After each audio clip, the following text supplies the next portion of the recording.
This is the news in brief from the United Nations.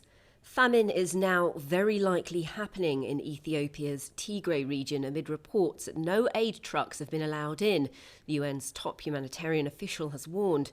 In a direct appeal to Addis Ababa to get those aid trucks moving, Martin Griffiths told Reuters that a nearly 3-month-long de facto blockade had restricted aid deliveries to 10% of what is needed.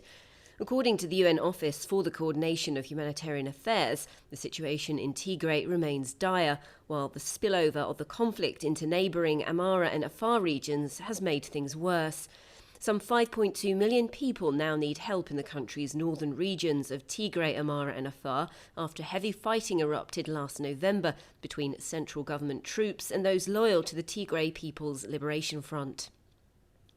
For the people of the occupied Palestinian territory, 2020 was their worst year since the establishment of the National Authority in 1994, UN economists have said.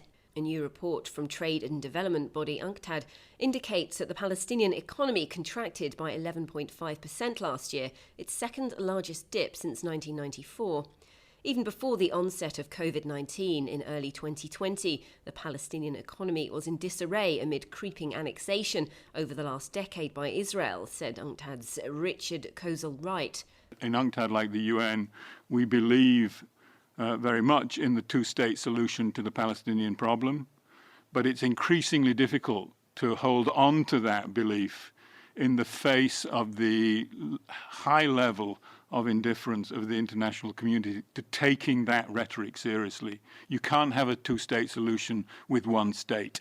And right at this moment in time, there is only one state. The UNCTAD report noted that in April 2020, Israel announced plans to annex more parts of the Palestinian land in the West Bank, triggering a financial crisis.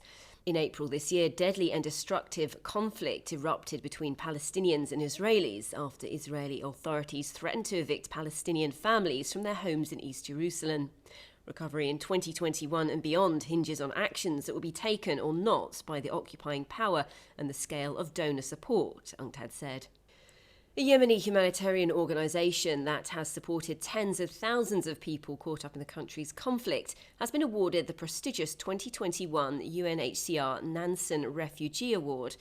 The achievements of the Jil Al-Benna Association for Humanitarian Development include the construction of 18,000 emergency shelters for internally displaced people and their host communities.